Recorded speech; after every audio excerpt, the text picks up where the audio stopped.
오늘은 고난과 기쁨과 영광이란 제목으로 말씀을 전하고자 합니다. 며칠 전에 이제 목요일에 제가 이제 금요일 설교를 준비하고 있었는데 목사님께 전화를 받았어요. 못 오시게 되었다고. 그래서 아주 약간, 많이는 아니고요, 아주 약간 당황스러움을 내려놓고 내가 무슨 그 본문으로 특별히 이번 고난 주간을 성도님들을 만나야 할까를 고민했습니다. 그러다가 이번 주말, 그러니까 토요일과 주일 큐티 본문이 요한복음 17장이어서 그 본문을 묵상하면서 이 본문으로 성도님들을 만나는 게 가장 좋겠다는 생각이 들었어요. 사실 요한복음 17장은 예수님의 고별기도라는 별칭이 붙어 있는 본문이기도 합니다. 주님의 기도가 굉장히 예외적으로 굉장히 길게 아주 상세하게 다 기록이 되어 있어요. 그래서 복음서 전체에서도 굉장히 독특한 위치를 차지하는 본문이고 신학적으로도 많은 함의를 담고 있어서 사실은 굉장히 간단하지 않은, 또 생각할 것이 정말 많은 본문입니다. 그래서 이 시간에 이 17장을 우리가 다 다룰 수는 없겠지만 이 본문을 우리가 묵상하다 보면 일종의 역설적 조화를 발견하게 되는 거예요. 이 역설적인 조화, 도무지 조화를 이룰 수 없을 것 같아 보이고 서로 상충되어 되는 것으로 보이는 어떤 두 가지가 예수님의 기도 속에 담겨 있다는 거죠. 제가 본문을 묵상하며 가장 먼저 마음에 와 닿았던 것은 이제 곧 잡히시고 모진 고초를 당하실, 그리고 십자가 고통을 앞에 두신 예수님의 이 기도 속에 아이러니하게도 어떤 기쁨이 가득 차 있다는 거예요. 우리가 잠깐 본문을 여러분이 읽으시면서도 느끼셨는지 모르겠지만 예수님이 어떤 괴로움으로 어떤 기도를 지금 한다기보다는 어떤 기쁨이 혹은 심지어 어떤 감격이 예수님의 기도 가운데 서려 있다는 것을 우리는 발견할 수 있어요.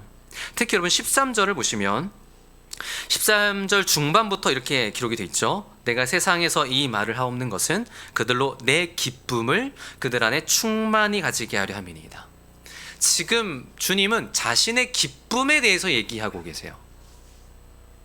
어떻게 고난을 앞둔, 그것도 뭐 보통 고난이 아닌 십자가의 고난을 앞둔 이 순간에 주님은 충만한 기쁨을 얘기하실 수 있을까요? 그래서 그 주님의 마음이 더 알고 싶어졌어요.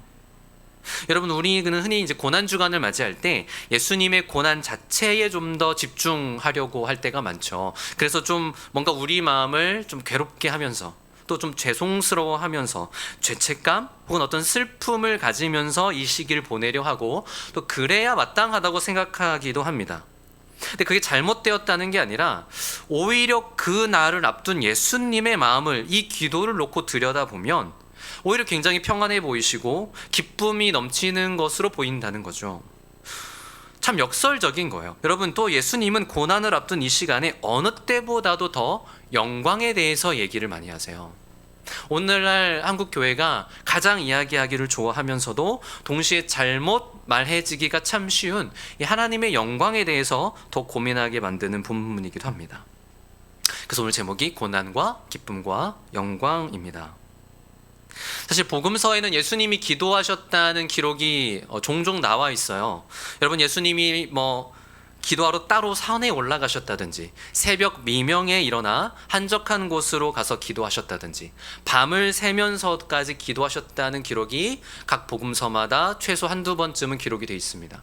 저는 이제 이런 본문을 볼 때마다 한국 교회가 이런 예수님의 본을 따라 기도를 해왔다는 게 참 느껴져요. 그래서 꼭 새벽 기도하고 금요 철야처럼 철야 기도하고, 옛날엔 정말로 막 밤새도록 교회에서 애기들 재워가면서 기도했잖아요. 저도 그때 이제 엄마 따라서 옆에 있었던 한 명의 애기인데 이제 그런 우리 신앙생활이 단순한 율법적인 그저 습관적인 수준의 신앙이 아니라 어떻게 보면 주님의 본을 따라온 참 긍정적인 면들이 있었다는 것, 그리고 주님이 그런 한국 교회에 참 많은 은혜를 주셨다는 게 정말 부인할 수 없는 사실인 것 같아요. 그런데 여러분, 그런 기도를 드리셨다는 본문과 별개로 오늘 본문처럼 실제 예수님이 그렇다면 어떤 내용으로 기도하셨을까? 실제 어떤 내용을 그 친밀하신 아버지 하나님과 나누셨을까가 궁금한데 그 내용을 유일하게 이렇게 길고 상세하게 기록한 곳이 바로 이 요한복음 17장이라는 거죠. 특히 좀 전에 말씀드렸듯 잡히시기 직전에 드리는 기도이기 때문에 즉 대제사장과 장로들이 보낸 사람들이 칼과 몽둥이를 들고 왔어요. 예수님을 잡겠다고, 횃불을 들고. 그 시간이 오기 전, 배신한 유다와 함께 그들이 이르기 전, 그 밤이 오기 전, 바로 직전 저녁, 그때 마지막 제자들과 있을 때 그 제자들이 듣도록 소리내어 기도하신 장면이 오늘 이 본문인 거예요. 그래서 여러분 11절을 보시면 주님이 이런 말씀을 하시죠. 나는 세상에 더 있지 아니하오나. 또 13절에도 지금 내가 아버지께로 가오니. 이런 얘기들을 그래서 하시는 거예요. 그래서 이 기도에 예수님의 고별 기도라는 별칭이 붙어 있는 이유이기도 합니다. 그만큼 여러분 우리는 이 기도에 귀를 기울여야 할 것입니다. 여러분 보통 누군가가 오랫동안 속해 있던 곳에서 혹은 사랑하는 사람들과 고별해야 하는 자리가 있다면 그 자리에서 그가 하는 이야기는 굉장히 의미가 있죠. 나를 잘 알고 또 내가 잘 아는 이들과의 헤어져야 하는 자리에서 마지막 이야기를 해야 한다면 그 이야기는 굉장히 의미 있을 것이고 어떤 말 하나도 허투루 내뱉어지는 말은 없을 거예요. 물론 예수님은 그래도 그런 분이시지만, 그래서 그 예수님의 마음이 참 잘 드러나 있어요. 특히 11절을 한번 다시 보시겠습니까? 제가 이 부분은 좀 공동 번역으로 한번 읽어드리겠습니다. 나는 이제 세상을 떠나 아버지께 돌아가지만 이 사람들은 세상에 남아있을 것입니다. 거룩하신 아버지, 나에게 주신 아버지의 이름으로 이 사람들을 지켜주십시오. 그리고 아버지와 내가 하나인 것처럼 이 사람들도 하나가 되게 하여 주십시오. 이제 이것이 어떻게 보면 예수님이 제자들에게 정말 남기고 싶었던 마음이었던 것 같아요. 사랑하는 제자들을 남겨두고 떠나시는 주님은 가장 믿을 수 있는, 아니 어쩌면 유일하게 믿을 수 있는 하나님 아버지께 이들을 맡겨드리고 있고 의탁해드리고 있는 거죠. 참 우리를 향한 주의 마음이 너무 느껴져서 저도 설교 준비하면서 이 11절을 많이 봤어요. 읽는 것만으로 너무 위로가 되어서. 근데 여러분 주님이 왜 제자들을 이렇게 특별히 하나님께 부탁하시는 걸까요? 본인이 친히 고난을 다 감당하실 텐데, 본인이 친히 십자가까지 지시면 남은 제자들의 앞날이 좀 창창할 것 같은데 그렇지 않다는 거죠. 제자들의 앞날이 앞으로 밝고 평안하다면 이렇게까지 하지 않으실 수도 있겠지만 주님은 알고 계셨던 거죠. 남아있을 이 제자들의 앞으로의 삶이 어떠할지를, 그들에게 어떤 위험이 다가올 것이고 어떤 어려움들이 올지를 주님은 아셨고, 그 어려움들은 굉장히 실제적이어서 그들이 가진 믿음을 흔들 만한 것이었다는 것도 주님은 아셨던 거죠. 우리들도 느끼죠. 이 땅에서 우리가 경험하는 어려움들은 절대 허상이 아니죠. 실제적이죠. 때로는 이게 너무 실제적이어서 심지어 하나님보다 실제적으로 느껴지는 거예요. 우리가 분명히 믿고 확신하고 따르는 하나님보다, 그 하나님의 말씀보다 실제적으로 느껴지는 게 우리 현실 아닙니까? 그게 더 강한 힘을 우리에게 발휘하는 것 같고 그게 더 우리 마음을 흔드는 것 같죠. 그러니까 주님은 이것을 아셨기 때문에 이 제자들이 당할 그런 앞날을 하나님께 의탁드리고 있는 것입니다. 그럼 어떻게 보면 예수님께서 나는 이 세상에 더 있지 않지만 그들은 아직 세상에 있다는 이 표현 자체가, 즉 세상에 있다라는 표현 자체가 마치 고난이 있다 라는 의미와 상통하는 거예요. 세상에 있음이라는 것은 곧 고난이 있음이라는 의미와 다름없다는 걸 암시하시는 거죠. 여러분 우리가 이 세상을 살아가는 동안은 분명 고난이 있습니다. 우리가 이 땅을 디디며 살아가는 동안은 이것이 완전히 끝나지 않을 거예요. 아마 이 자리에 계신 여러분 중에 그냥 삶이 너무 편해서, 이 땅에서의 삶이 그냥 다 잘 돼서 다 좋아서 이 땅에 계신 분은 없으실 거예요. 그런 분이 있으시면 부럽습니다. 근데 그런 분은 없으실 거예요. 아마 그런 분은 아마 여기 안 계실 것 같아요. 우리 모두에게는 남들이 다 알지 못하는 고난이 있죠. 설명해도 다 이해하지 못하는 고난이 있어요. 어쩌면 우리와 하나님만 아는 그 고난이 있어요. 근데 여기서 주님이 암시하시는 고난은 단순히 여러분 그렇다고 먹고 살기 힘들다는 차원에서의 고난은 아니에요. 그리스도인으로서 그리스도인이기 때문에 존재적으로 감당해야 하는 고난을 얘기하시는 거예요. 여러분 우리 모두가 이 땅을 살아가기가 참 팍팍하죠. 젊은이들은, 청년들은 취업이 참 힘들고, 학생들은 공부하기 또 경쟁에서 살아남기 힘들고, 그것은 성인이 되어도 마찬가지고, 연세가 있으신 분들은 뭐 건강 문제 혹은 자녀 문제로 어렵고 우리 모두가 관계적 어려움도 가지고 있습니다.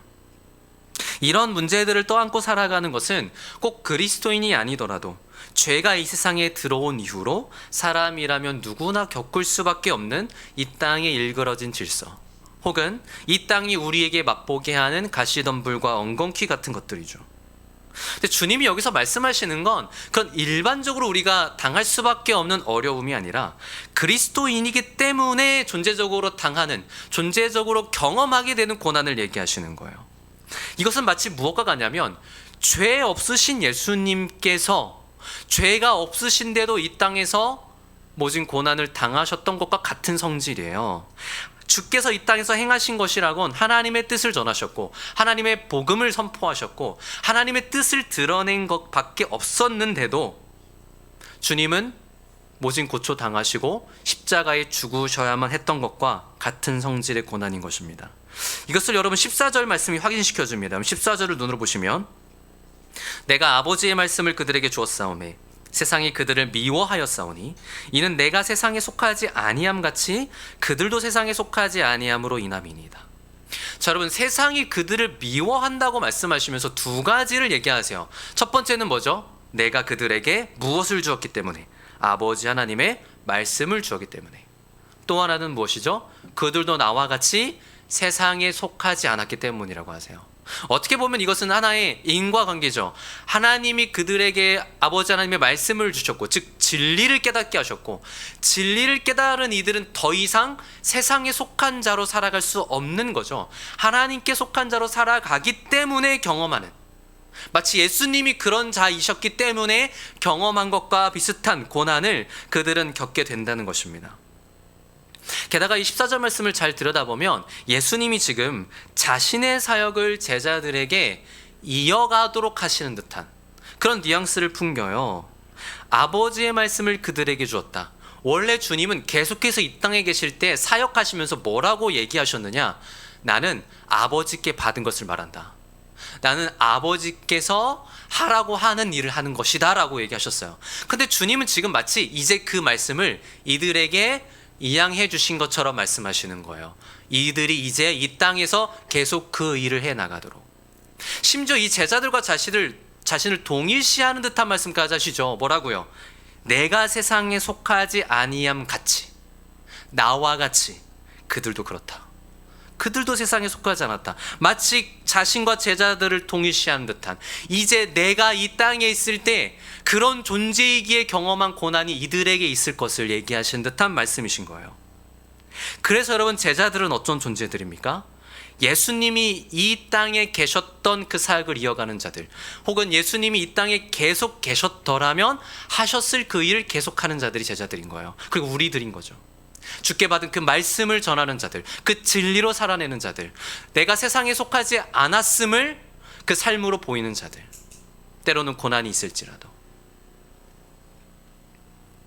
그런데 주님은 그런 이 땅에서의 제자들에게 고난이 있다고 해서 그들을 세상으로부터 벗어나기를 원하지 않으십니다. 그들 세상에서 벗어나게 해달라고 구하지 않으세요. 우리가 생각할 때는 여러분, 우린 종종 어떤 생각을 해요? 진짜 하나님이 나를 사랑하시면 어떻게 해주셔야 돼요? 고난이 없게 해주셔야죠. 이게 좀 우리의 마음이잖아요. 하나님 진짜 살아 계신다면서요. 날 사랑하신다면서요. 내가 자녀라면서요. 근데 왜 이렇게 힘들어요, 저는? 하나님 부자시라면서요. 근데 왜 전 가난해요? 우리의 마음은 좀 이렇잖아요. 좀 우리가 힘들지 않게 살게 해주시면 좋겠는데, 고난이나 질병이 없으면 좋겠는데, 그런 게 없도록 해주시면 참 좋을 텐데, 전 그러시지 않을 거면 그냥 빨리 데려가시든지, 뭐 이런 마음까지 들 때가 있잖아요. 근데 주님은 그렇게 기도하지 않으신다는 거예요. 주님은 그렇게 말씀하시지 않았고 그게 주의 뜻이 아니었다는 거예요. 15절을 다시 보시면 이렇게 기도하시죠. 내가 비옵는 것은 그들을 세상에서 데려가시기를 위함이 아니요 다만 악에 빠지지 않게 보존하시기를 위함이니이다. 여러분, 여기서 악에 빠지지 않게 해달라고 하실 때의 이 악은 단순한 추상적 개념으로서의 어떤 총체적인 악일 수도 있지만, 헬라어 원어를 보면 이게 에크트포네루인데 정관사가 붙었어요. 그래서 사실은 신약 성경에서 거의 뭐라고 번역이 되는 말이냐면 악한 자예요. 악한 자. 그래서 사실 여기를 사탄의 권세 혹은 사탄으로 보는 것도 맞습니다. 하나님을 대적하며 반역하며 빛보다 어둠을 택하여 살아가는, 하나님을 왕으로 인정하지 않는 세상의 모든 권세, 이 세상의 임금, 이 세상의 모든 그 방식을 말하는 거죠. 그래서 요한사도가 요한일서 1, 2, 3서 썼잖아요. 계시록도 쓰고. 이 요한사도가 요한일서 5장 19절에 뭐라고 얘기하느냐? 이렇게 말해요. 또 아는 것은 우리는 하나님께 속하고 온 세상은 악한 자에게 처해 있는 것이라. 우리는 하나님께 속하였으나 여전히 세상은 뭐라고요? 악한 자에게 처해 있다고요. 악한 자에게 여전히 그 권세 아래 있다고요. 여기 요한일서 5장에 말하는 악한 자가 방금 우리가 읽은 요한복음에서의 그 단어와 같아요. 악. 즉 악한 자로부터 우리를 지켜달라는 거죠. 여러분, 마지막 때가 이를 때까지는, 사실 요한복음 17장 앞에서도 그 말씀이 나와요. 이미 예수께서 모든 권세를 가지셨다고.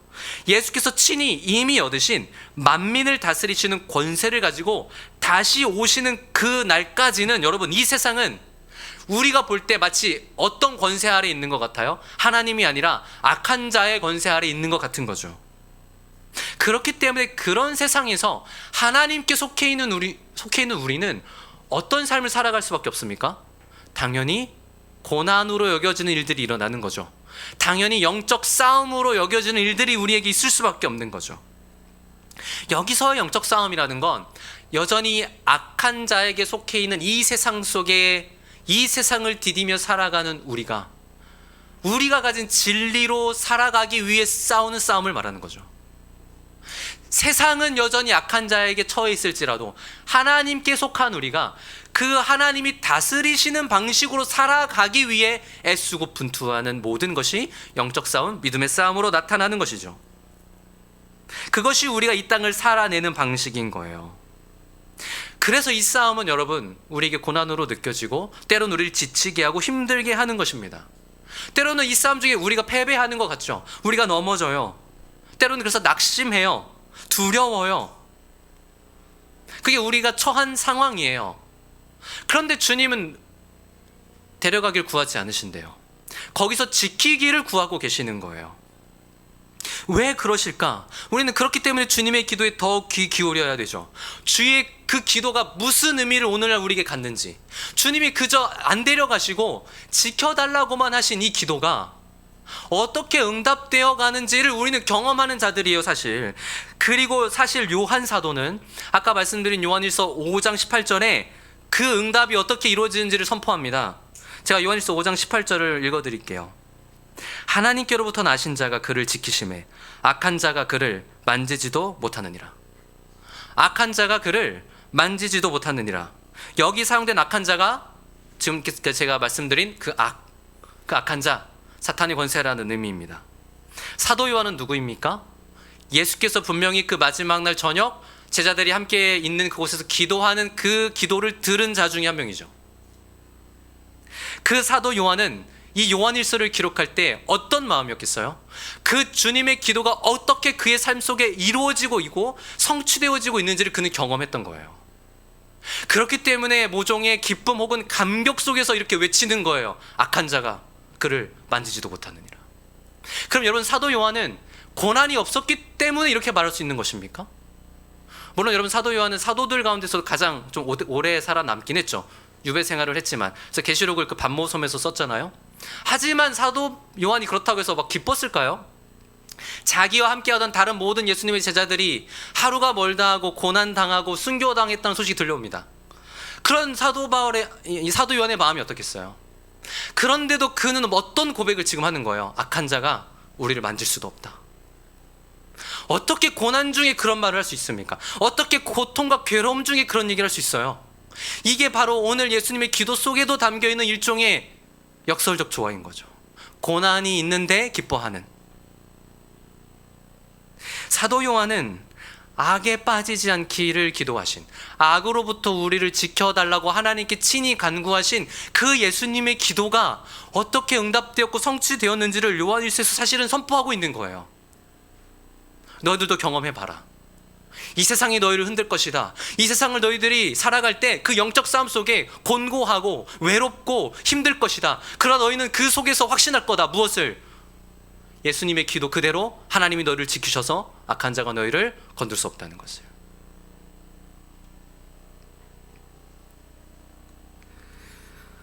여러분, 그 누구도 우리 안에 있는 이 진리를, 하나님이 우리에게 예수 그리스도 안에서 주신 생명과 기쁨을, 평안을 끊을 수 없다는 것을 우리는 알고 있죠. 이런 고백을 바울 사도도 로마서 8장 35절에 합니다. 뭐라고 합니까? 누가 우리를 그리스도의 사랑에서 끊으려? 환난이나 공고나 박해나 기근이나 적신이나 위험이나 칼이랴. 무엇도 우리를 그리스도의 사랑에서 끊을 수 없다고 선포하는 이 바울의 말씀 역시 같은 맥락에 있는 거죠. 경험하는 거예요. 그리스도인들은 이 세상을 살아가는, 하나님께 속한 자로서 살아가는 이 세상에서의 삶이 고통뿐이 아니라는 걸 경험하는 거예요. 분명 고통이 있어요. 분명 고난이 있어요. 그런데 주님은 우리를 거기서 데려가길 원하진 않으셨어요. 왜요? 그 속에서 우리가 경험하는 것이 있기 때문에, 그 속에서 배울 수 있는 것이 있기 때문에, 그 속에서라야만 우리는 무엇도 끊을 수 없는 하나님의 사랑을 확신하기 때문에. 앞에서 말씀드린 것처럼 그렇기 때문에 주님은 이러한 것들을 제자들에게, 그리고 우리에게 알려주시고자 이 기도를 드리고 계신 것입니다. 주님은 이미 무엇을 소유하고 계세요? 이 기쁨을, 이 자유를, 이 사랑을 소유하신 분이에요. 이미 충만하게 소유하신 분이에요. 하나님 안에서. 그가 하나님 안에 계시고 하나님이 또한 그 안에 계셔서 하나됨으로 그 삼위 하나님 안에서 누리는 사랑이 충만하신 분이라고요. 그런데 거기에서 자신만 그 기쁨을 누리시는 게 아니라 그 사랑의 관계 안으로 우리를 초대하시는 것입니다. 그 사랑의 관계 안으로, 그 기쁜 관계 안으로 무엇도 끊을 수 없는 무한한 기쁨 속으로 우리를 초대하시기 위해 주님은 십자가를 통과하셔야 했던 것이죠. 우리는 겟세마네의 기도를 기억합니다. 주님이 이렇게 기도하시죠. 아버지께는 모든 것이 가능하오니 이 잔을 내게서 옮기시옵소서. 그러나 나의 원대로 마시고 아버지 원대로 하옵소서. 마태복음이나 마가복음 같은 복음서는 이 주님이 얼마나 힘드셨는지 주께서 이렇게 말씀하시는 것도 기록합니다. 내 마음이 심히 고민하여 죽게 되었도다. 죽을 정도로 힘드신 거예요. 우리는 이런 겟세마네 기도를 더 잘 기억하기 때문에 종종 주님의 고난을 생각하면 사실은 참 힘듭니다. 주님의 고난에 더 초점을 맞춰줄 수밖에 없고 너무나 괴로워하시는 주님이 떠올라서 우리도 고통스럽죠. 그러나 여러분, 이 극심한 고통은 물론 육신적 고통 때문이기도 했지만 방금 말씀드린 것처럼 이미 그분이 소유하고 계신 그 기쁨, 이미 그분이 영원 전부터 삼위 하나님 안에서 누리시던 그 사랑, 무엇도 끊을 수 없는 그 사랑에서 끊어지셔야 됐기 때문에 힘드셨던 거예요. 그 십자가에 달리는 순간 예수 그리스도는 이 세상에 우리의 모든 죄를 뒤집어 쓰신 채 하나님의 그 사랑과 하나님의 은혜와 인자하심, 그 기쁨으로부터 끊어지셨어야만 했습니다. 그게 너무나 힘드셨고 괴로웠던 거죠. 뭐 이런 말이 제가 해도 되는지 모르지만 아마도 영원 전부터 하나님이 혹은 예수께서 경험하지 않으신 유일한 일이 있다면 이거 아니었을까요? 그 연합이 끊어지는 것. 우리가 상상할 수 없는 고통이죠, 사실. 그런데 그런 고통까지도 친히 감당하시면서 그 십자가를 통과하셔서라도 주님은 우리에게 이걸 주시고 싶었던 거예요. 그 사랑의 관계 속으로 들어오는 그 기쁨을, 무엇도 끊을 수 없는 그 사랑과 자유와 생명을. 이런 묵상을 하니까 그런 생각이 들었습니다. 그럼 주님이 진짜 원하시는 거 무엇일까? 그렇게까지 고난 당하셔서 우리에게 그걸 주시고자 하셨는데 그럼 오늘 우리에게서 주님은 무엇을 보고 싶어 하실까? 그렇게까지 하셔서 주기 원하셨던 그 기쁨을 우리가 충만히 누리는 모습 아닐까? 주님은 그걸 기대하시면서 분명 십자가를 참으셨어요. 히브리서 12장 2절은 이렇게 기록합니다. 믿음의 주여 또 온전하게 하시는 이인 예수를 바라보자. 그는 그 앞에 있는 기쁨을 위하여 십자가를 참으사, 그 앞에 있는 기쁨을 위하여 십자가를 참으사 부끄러움을 개의치 아니하시더니 하나님의 보좌 우편에 앉으셨느니라. 주님이 십자가를 참으실 수 있었던 것, 그 모욕과 수치를 다 감당하실 수 있었던 것은 어쩌면 그 앞에 있을 기쁨을 미리 보신 거죠. 무슨 기쁨이죠 그게? 이미 주님이 가지고 계신 그 기쁨이 아니라 자신의 십자가를 통해 이제 하나님과 예수 그리스도의 그 관계 안으로 들어올 우리들, 그 관계 안에서 그 기쁨을 맛보게 될 우리들, 그 사랑과 자유와 생명 안에서 정말 뛰놀게 될 우리들을 미리 보시고 십자가를 참으신 거예요. 이미 하나님과 누리는 기쁨이 충만하신 그분이 무엇 하나 부족함 없으신 완전하고 무한한 기쁨을 누리시는 분이 그것을 끊어내시면서까지 이것을 우리와 함께 누리고자 하신 것입니다. 예수를 믿고 하나님의 자녀가 될 모든 이들이 그 하나님의 사랑 안에서 기뻐하게 될 나를 바라보신 거예요. 그래서 우리는 그 기쁨을 가진 자들이잖아요. 여러분, 하나님 생각하면 기쁘죠. 고난이 있는데 기뻐요. 이거는 제가 이렇게 얘기하면서도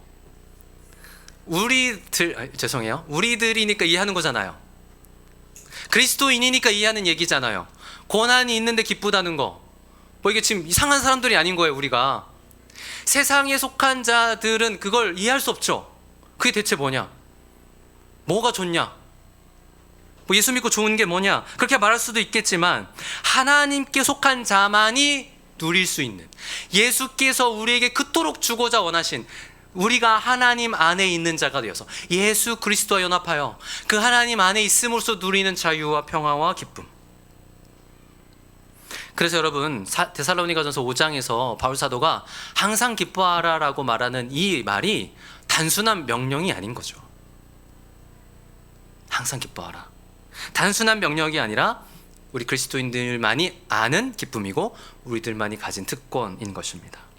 이 기쁨을 주시고자 주님은 그 기쁨을 미리 보셨기에 십자가를 참으셨던 것입니다.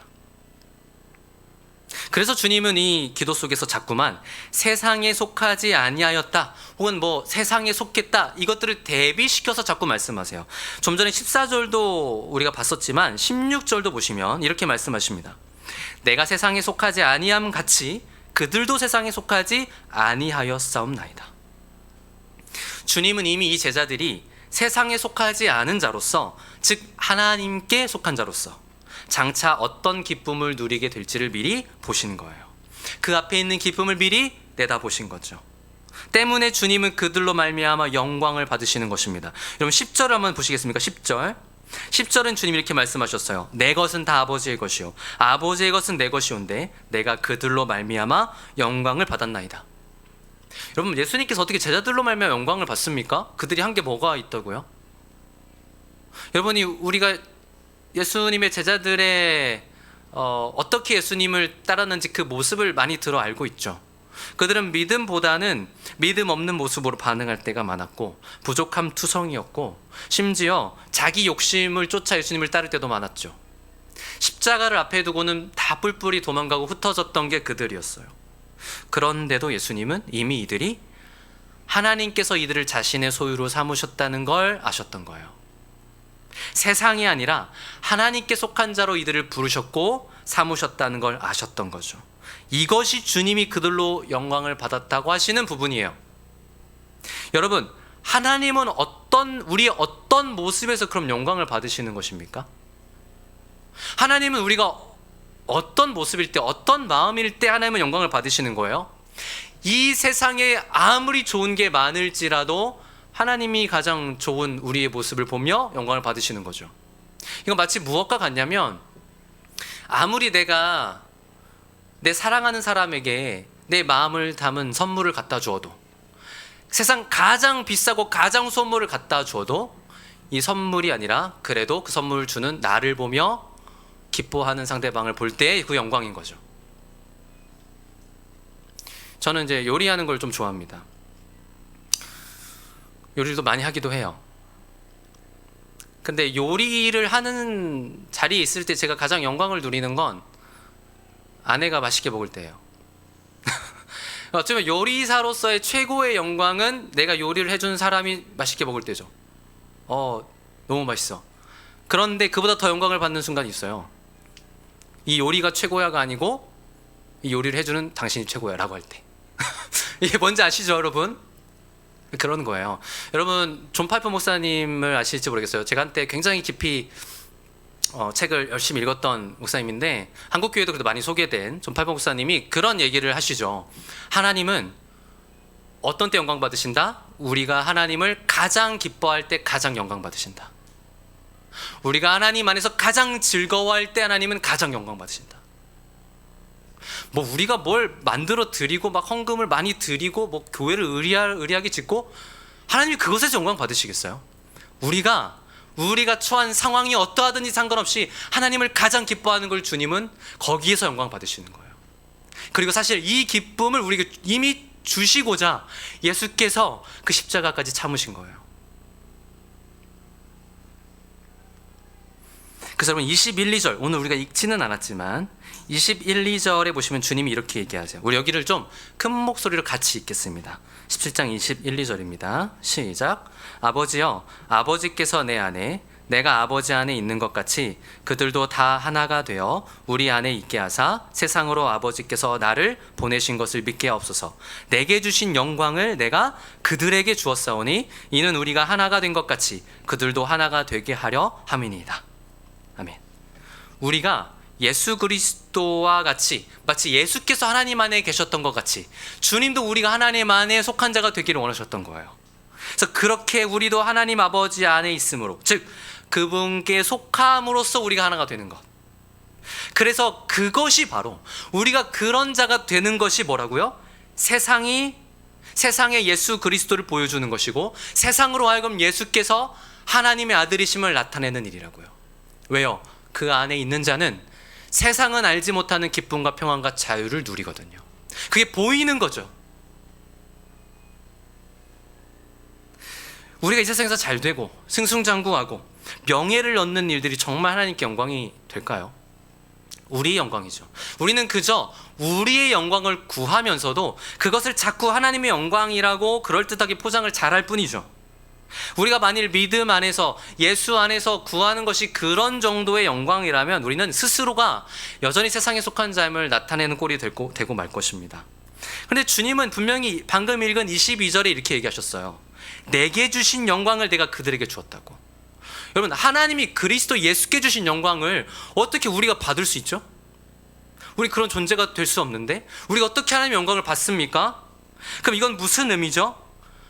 예수께서 하나님 안에 계신 그 자체, 예수께서 하나님 안에 계심으로써 누렸던 그 모든 것이 우리에게 주어졌다는 거죠. 이미 주셨다는 거죠. 그 놀라운 하나님 안에서 그 사랑의 관계 안에서만 누리는 영광스러움을, 그 기쁨을 우리에게 허락하셨다는 거예요. 말씀을 마무리하겠습니다. 여러분, 사실 요한복음 17장은 정말 다 얘기하려면 너무 할 얘기가 많아서 열심히 줄였습니다. 사실은 제 부족한 설교 속에 이 장엄한 주의 기도를 다 담을 수 없는 게 아쉬울 뿐입니다.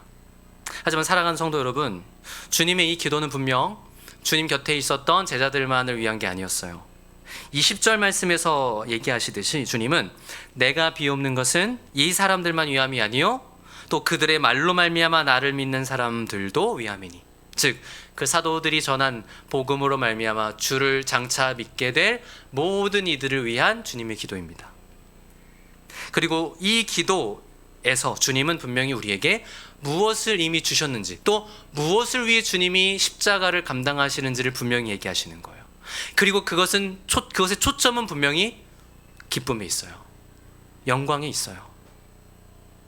그 주님은 지금도 영원한 중보자가 되셔서 여전히 하나님과 우리 사이의 중보자로서 이 기도를 드리실 거예요. 이 세상에서 악한 자로부터 우리를 지켜달라고, 그 기쁨을 이들에게 충만하게 해달라고, 그 하나님의 영광, 이미 주어진 그 영광이 이들의 삶에 드러나게 해달라고. 이것이 우리가 정말 주목하고 깊이 묵상해야 할 말씀임을 믿습니다. 여러분, 주님은 11절과 12절에 아버지의 이름이라는 표현을 좀 반복적으로 하셨어요. 아버지의 이름. 11절에 내게 주신 아버지의 이름으로 그들을 보존하사, 12절에 내가 그들과 함께 있을 때 내게 주신 아버지의 이름으로 그들을 보존하고 지켰나이다. 여기서 아버지의 이름으로라고 번역된 이 표현은 좀 더 문자 그대로 보면 아버지의 이름 안에라는 의미예요. 아버지의 이름 안에. 그래서 이 부분이 아버지의 이름 안에서 그들을 보전해달라는 의미도 있는 거예요. 즉 이렇게 해석을 하면 예수님이 기도가 담고 있는 세상의 속함과 아버지께 속함이라는 것이 더 부각되어 나타나는 거죠. 혹은 우리가 세상에 여전히 세상 안에 있지만 사실은 무엇 안에 있는 자임을, 아버지 하나님의 이름 안에, 즉 하나님께 속한 자임을 주님은 더 드러내고 계시는 것입니다. 그런 우리를 주님은 지키시는데 어떻게 지키시는 거예요? 그러면 세상을 디디며 살지만 그분께 속한 자로 살아가게 하심으로써 지키는 거예요. 그러니까 우리가 예수께 속한 자, 하나님께 속한 자로 살아간다는 것 자체가 하나님이 우리를 지키시고 계신다는 증거라는 거예요. 고난이 있을지라도, 어려움이 있을지라도 구별되었기 때문인 거죠. 세상에 속해 있지 않고 하나님께 속한 자를 우리를 구별하여 주셨기 때문인 거죠. 그래서 17절 말씀처럼 그들을 진리로 거룩하게 하옵소서라고 말씀하시는 것입니다. 여러분, 거룩이라는 단어는 오직 하나님께 속해 있는 단어입니다. 그런데 성경이 거룩을 하나님이 아닌 다른 대상에게 쓸 때는 거의 다 뭐예요? 하나님을 위해 따로 구별된 것에 대해 쓸 때예요. 우리를 거룩하게 해달라는 주님의 기도, 이것은 우리가 이 세상에서 구별되어 하나님께 속한 자이기 때문에 하시는 기도이고, 우리가 그렇게 거룩하게 되는 건 오직 진리로 거룩하게 된다는 것을 우리에게 알게 하시는 거예요. 우리가 하나님께 속한 자가 되는 것도 진리로 인함이었어요. 우리가 하나님께 속한 자가 된 것도 아버지 하나님의 말씀을 예수께서 우리에게 주셨기 때문이었어요. 마찬가지로 우리가 그 안에 거룩하게 되어가는 비결 역시도 진리라는 것입니다. 우리의 어떤 열심, 우리의 어떤 쌓아가는 업적, 우리의 의의가 아니라는 거예요.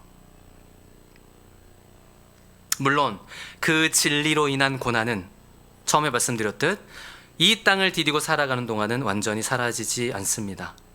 그러나 주님의 기도를 통해 깨닫는 분명한 사실은 뭐예요? 이 세상에서 우리가 당하는 고난은 의미 없는 고난이 아니라는 거죠. 이 세상에서 하나님께 속한 자가 당하는 고난은 아무리 그 순간 보기에는 그냥 억울한 고난이고 그냥 고통일 뿐인 것처럼 보일지라도 절대 의미 없는, 하나님 안에 있는 자에게는 의미 없는 고난이 없다는 것입니다. 예수님께서 고난을 통해 우리에게 그 사랑의 하나님과의 관계 속으로 들어가게 하신 것처럼 우리는 고난을 통해 그 하나님과의 관계를 확인할 뿐 아니라 어떻게 이 예수님의 기도가 우리 삶에서 성취되는지를 보는 것이죠. 우리는 고난이 있지만, 분명 여러분의 삶에 고난이 있지만 고난이 심해지는 만큼이나 확신도 강해지실 거예요. 어떤 확신이? 내가 세상이 아닌 하나님께 속한 자라는 이 확신이. 아무리 세상이 우리를 흔들려 해도 우리는 고백할 수 있어요. 뭐라고? 그 무엇도 그리스도의 사랑에서 우리를 끊을 수 없다고. 세상이 혹은 악한 자가 우리를 만질 수도 없다고. 하나님이 우리를 지키시기 때문에. 그렇게 우리는 고난 속에 오히려 이 예수님의 기도가 응답되고 있고 우리가 정말 구원받은 하나님의 자녀임을 확인하게 되는 것이죠. 거기서 끝나는 게 아니라 분명 우리는 우리가 가진 사랑과 기쁨을 통해 예수께서 말씀하시듯 세상이 그것을 보게 하는 자리까지 나아가야 할 것입니다. 사랑하는 여러분, 이것이 고난을 당하는 때에 우리의 참 소망이었으면 좋겠습니다. 이걸 우리가 정말 경험해서 이 세상을 지나는 동안 우리가 이 세상에 속한 자가 아니기에 이 세상은 항상 나그네 길로 여겨져요. 그 나그네 길을 가는 동안 우리가 이것을 알기에 하나님의 영광을 바라보고 사모하는 자가 되기를 주의 이름으로 축원합니다.